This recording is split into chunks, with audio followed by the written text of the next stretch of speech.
Yeah, it's very... World domination, you know? That's why I've dropped my plans for world domination, because psychedelics told me, what are you, nuts? Forget it. Get away from that. So now I'm just a curious monkey. Do you think your work in general with hallucinogens has permanently rewired how you see reality?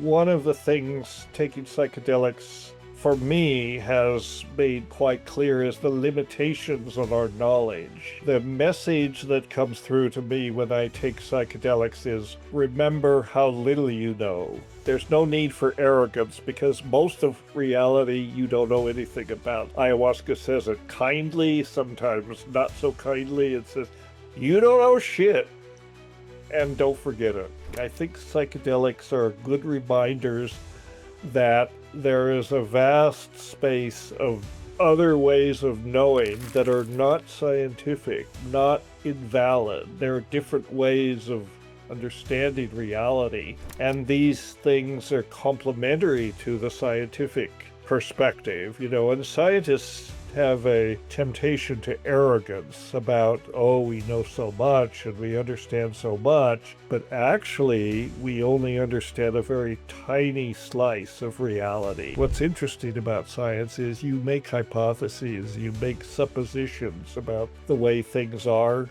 but those are always subject to revision and improvement. You never prove anything from science. You could only not disprove something. You could only say, based on what we know, based on what the data we have, a certain phenomenon or process works like this. So I think what psychedelics teach us is be humble about what you think you know. That's the message. Don't assume you know stuff, because what you assume you know probably is wrong.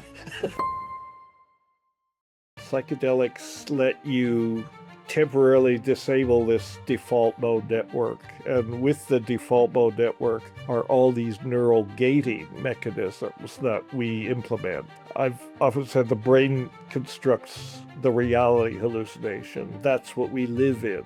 The reality hallucination is actually a model of reality, but it's impoverished because it's a simplified model, which the brain does by filtering most of what comes through your sensory neural interfaces is filtered out in ordinary states of consciousness because they don't serve your immediate survival needs. You need to be focused on the saber-toothed tiger that's about to attack you. You can loosen those boundaries, and when you open yourself up, these neural gating mechanisms are suppressed temporarily. And then you get a whole flood of information that effectively it's always there, but we're programmed not to notice it. That's what I mean when it brings the background forward. And you've had this experience with psychedelics, probably. If you go into the forest or you go into a natural environment, you take a psychedelic, you sit down, and you just pay attention.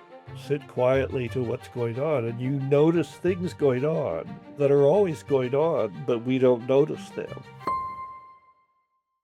The people that probably do notice them are, I would say, indigenous people who grew up in nature and maybe are not so oriented, not literate necessarily. Those people have a much different experience of the natural environment than you or I would have, because they don't have this programming for years of education and being literate and all that. The other people that are similar to that are children.